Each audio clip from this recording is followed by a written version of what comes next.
Los pretas. En la mitología budista, el reino de los pretas, también conocido como el reino de los espíritus hambrientos, se basa en el estado de ser posesivo y en el deseo. Soportan más sufrimientos que los humanos, particularmente del hambre y de la sed en grado extremo. Se cree que un preta fue una persona envidiosa o avara durante su vida previa como ser humano. Como resultado de su karma, ya reencarnado como un preta, está condenado a padecer un hambre insaciable de una sustancia determinada o por un objeto, tradicionalmente algo repugnante o humillante, como cadáveres humanos o materia fecal.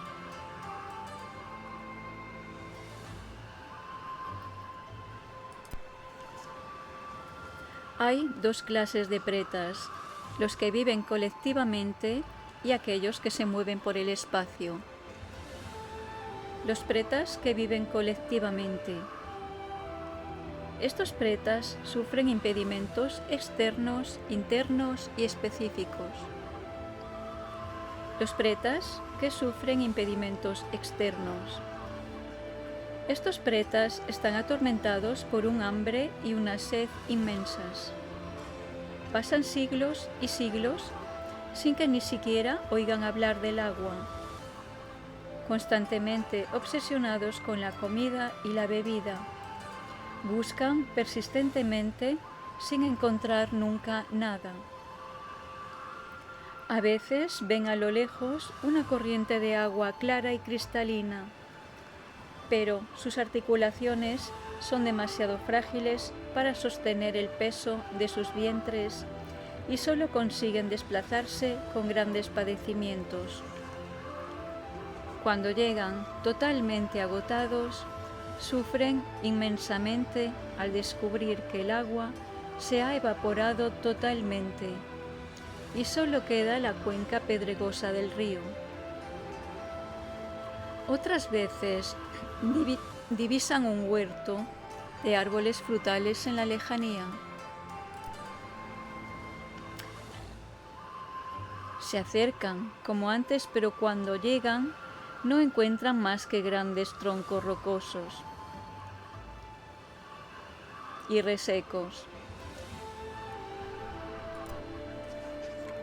Otras veces ven abundante comida, bebida y otras cosas deliciosas, pero cuando se aproximan se dan cuenta de que están custodiadas por una multitud de hombres armados que los persiguen y los golpean con sus armas, lo cual les hace sufrir. En verano les quema hasta la luz de la luna, y en invierno hasta el sol les hace sentir un frío glacial. Estas sensaciones les torturan terriblemente.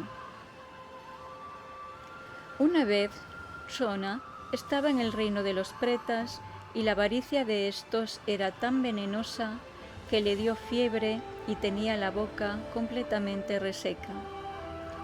Llegó a un castillo de hierro en cuya puerta había un aterrador personaje todo negro y con ojos rojizos. ¿Dónde hay agua?, preguntó Shona. Al decir esto, una multitud de pretas, que parecían trozos de madera quemada, se arremolinaron a su alrededor suplicándole: «Ser grande y perfecto, dadnos agua». «No he podido encontrar», respondió. «Dadme agua vosotros». «¿Qué dice?», respondieron los pretas. «Nacimos en estas tierras hace 12 años y hasta hoy nunca habíamos ni siquiera oído nombrar el agua». Los pretas que sufren impedimentos internos. Las bocas de estos pretas son tan pequeñas como el ojo de una aguja.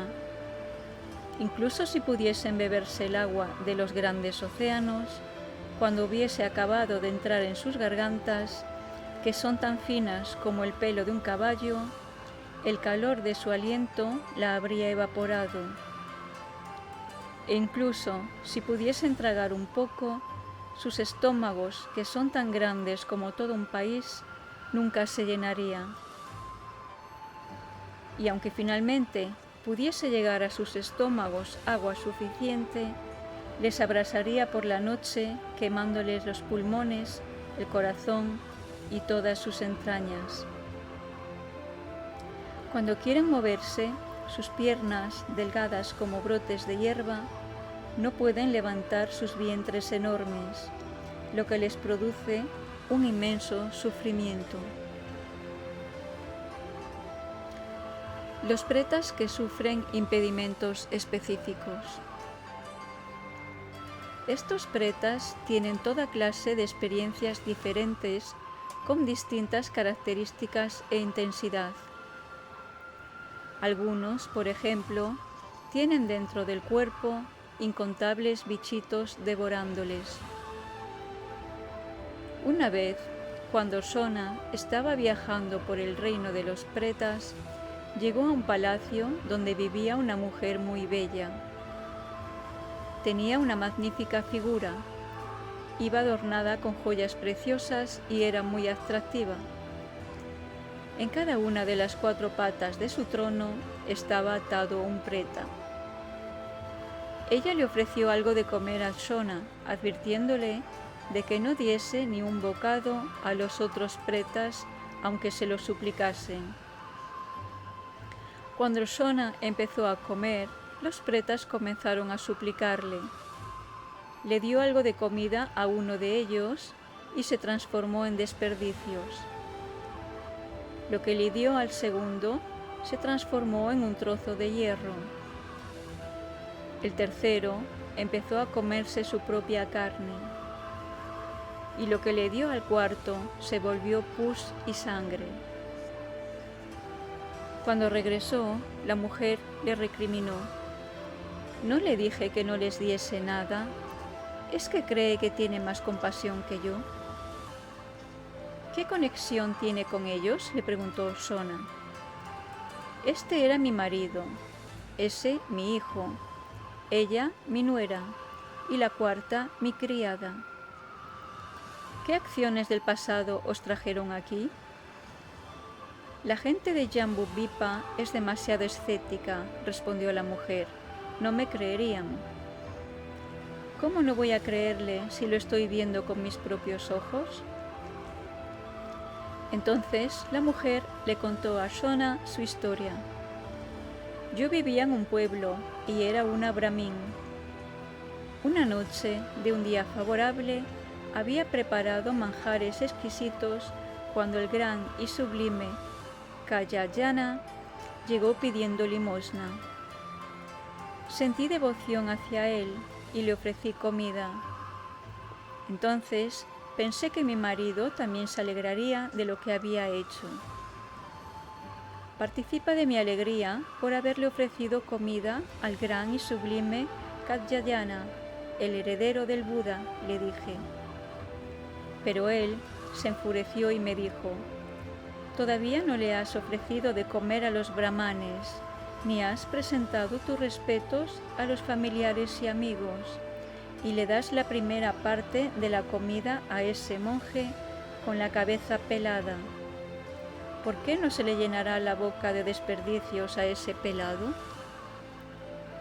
Le propuse lo mismo a mi hijo, pero también se enfadó. ¿Por qué esa cabeza pelada no se come un trozo de hierro? Esa noche mis padres me enviaron algunos platos deliciosos, pero mi nuera se los comió, dejándome solo lo menos apetitoso. Cuando le pregunté si se había comido lo mejor y me había dejado lo menos apetitoso, me mintió. Antes me comería mi propia carne que tocar un plato destinado para ti. Y cuando mi sirvienta se comió la comida que se suponía que tenía que llevar a mi familia, me dijo que antes bebería pus y sangre que robarme la comida. Yo misma he renacido como un preta poderosa porque deseé renacer donde pudiese ver el resultado de sus acciones. si no, por haber hecho ofrendas a un ser sublime, hubiese renacido en el cielo de los dioses de los 33. Si alguna vez va a nuestro pueblo, dígale a mi hija, que es una prostituta, que ha visto a sus padres y que le han encargado que le diga que el modo de vida que lleva no es el adecuado y le va a traer malas consecuencias y por lo tanto debe abandonar esa conducta negativa. Si no se lo cree, dígale que en la antigua casa de su padre hay 4 vasijas de hierro repletas de oro, un bastón de oro y un jarro de abluciones para monjes. Dígale que los coja y de vez en cuando haga ofrendas al gran y sublime Katyayana y que nos dedique los méritos. Eso reducirá nuestro karma hasta que se haya agotado completamente. Una vez, cuando el maestro Yetari estaba viajando, se encontró a una preta con un cuerpo repulsivo que tenía 500 hijos. La preta le dijo al maestro: mi marido se fue a Bodh Gaya a buscar comida hace 12 años y todavía no ha regresado. Si va usted allí, dígale que si no regresa pronto, nuestros hijos morirán de hambre. ¿Qué aspecto tiene su marido?, le preguntó el maestro. Todos los pretas son iguales, ¿cómo voy a reconocerlo? Es inconfundible, está tuerto, tiene una boca enorme, la nariz partida y las 9 marcas de la fealdad, dijo la preta. Cuando Yetari llegó a Bodh Gaya, vio a un novicio sacando fuera muchas ofrendas de agua y comida. En cuanto se marchó el novicio, una multitud de pretas se abalanzaron empujándose para acogerlas. Entre ellos estaba el preta al que buscaba, y le dio el mensaje de su mujer. El preta le dijo: he estado vagando 12 años y nunca he encontrado nada, excepto una vez que un monje puro dejó caer un moco. Pero no conseguí gran cosa, pues éramos demasiados luchando para cogerlo. Cuando Yetari explicó la historia, precisó que durante la batalla por un poco del moco, los otros pretas habían herido a este preta terriblemente. Tomad mentalmente los diferentes tormentos que afligen a los pretas en cualquier lugar donde renacen, especialmente los del hambre y la sed. Pensad en todo lo que sufrís cuando no coméis o bebéis durante una sola mañana. ¿Cómo sentiríais si renacieseis en un lugar en el que durante años ni siquiera se oyese nombrar el agua? Las principales causas para renacer como un preta son la avaricia y el oponerse a la generosidad de los otros. Nosotros también hemos actuado así innumerables veces, por lo tanto, debemos hacer todo lo que podamos para evitar renacer en estos lugares. Meditad de ese modo desde lo profundo de vuestro corazón, aplicando los 3 métodos supremos en la preparación, la parte principal y la conclusión. Los pretas que se mueven por el espacio. Estos son, entre otros, los Zen, los Gyalpo, los Sindres, los Yumpos, los Mamo, los Trorons. Todos ellos viven constantemente aterrorizados y con alucinaciones. Solo piensan en el mal.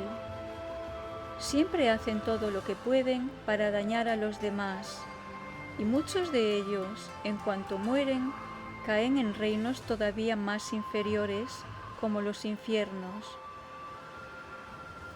Especialmente cada semana experimentan de nuevo el sufrimiento de su muerte anterior, ya fuese por enfermedad, armas, fuerzas negativas, etc. Lo que desean es traspasarle sus sufrimientos a otros, y por ello, a donde quiera que van, no hacen nada más que daño. Pero eso no les alivia. Incluso cuando llenos de alegría se presentan ante sus antiguos amigos y seres queridos, solo les acarrean enfermedades, demencia y otros sufrimientos indeseables.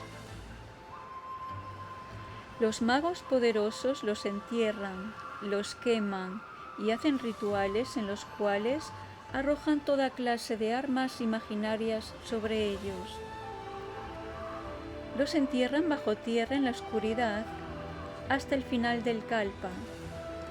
Los queman en ofrendas de fuego. Los golpean con semillas de mostaza, piedras pulverizadas, etc. Les destrozan la cabeza en 100 pedazos y sus cuerpos en 1000 añicos. Estos pretas sufren continuamente. Como todos los pretas, estos también tienen sus percepciones distorsionadas. En invierno, el sol les parece frío, y en verano, la luna les quema. Algunos tienen la forma de un pájaro, de un perro o de algún otro animal con un aspecto repulsivo. En definitiva, sus sufrimientos son inconcebibles. Practicad como anteriormente, tomando los sufrimientos de estos seres y cultivando amor y compasión hacia ellos. Meditad aplicando los 3 métodos supremos en la preparación, la parte principal y la conclusión. Enseñanza de Patrul Rinpoche.